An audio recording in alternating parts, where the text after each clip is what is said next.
So I dropped out of college after my freshman year, and in fact after I got arrested, and then I just kind of figured that school wasn't for me.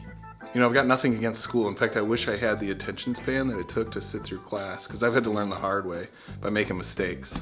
The only problem I have with school is that it teaches people that they have to be chosen, that they have to wait for someone to call on them to do what they're best at.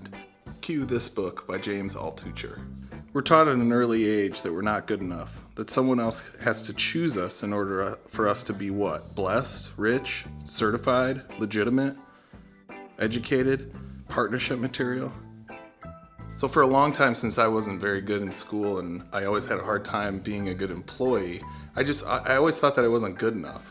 I even had a boss tell me one time that I wouldn't be good enough in business and that I should never start my own thing because I didn't have the attention span or the focus in order to run a business.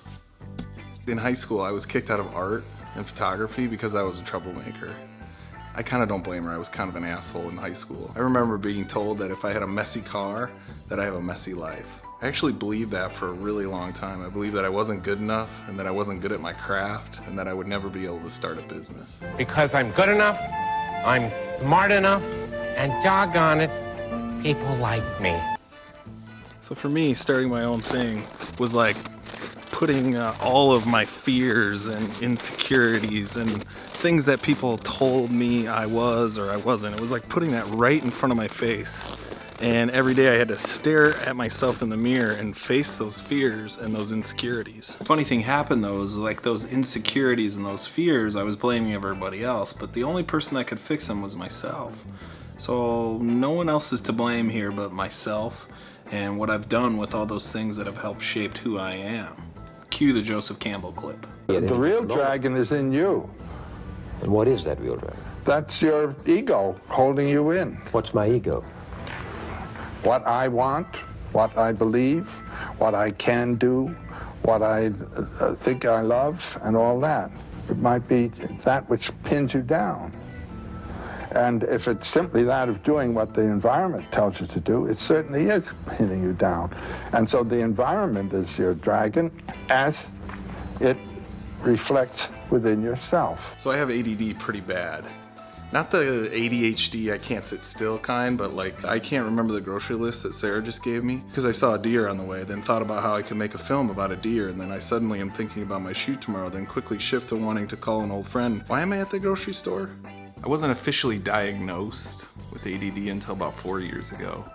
Somebody gave me this book, ADD Stole My Car Keys. So I started reading this book and I would turn to Sarah and I'd be like, this is it, like this is my problem, this is what I've been dealing with. It was like the key to One-Eyed Willie.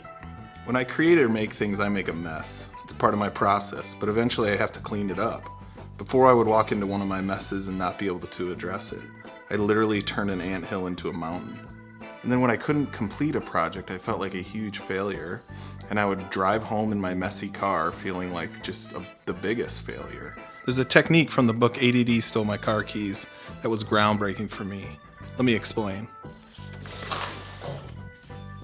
So the idea is that when you walk into any room and that you gotta clean that room, you look at it like you would a clock. And so when I walk into a room and I know I gotta complete a project, I start here maybe in this corner at 11 o'clock, and then I work on this corner until I'm done.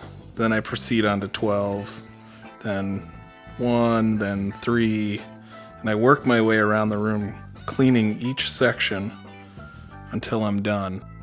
And that's a really good approach for any project. So if I'm editing this video, for example, I take a look at it and I look at it like a room and then a clock, and then I draw my points. Okay, I know I need to write it, then I'm gonna shoot it, then I'm gonna edit, then I'm gonna post, and then I'm gonna do the social. And I don't leave any one of these points on the clock until I'm finished with one or the other. I had to go off on my own and slay my own dragons. I had to go and face all my insecurities and all my fears, and I had to tell everyone that tried to fit me into the system to go themselves. Here's the deal, embrace your messiness. Find beauty in the chaos. Your mess might be the key to creating something new.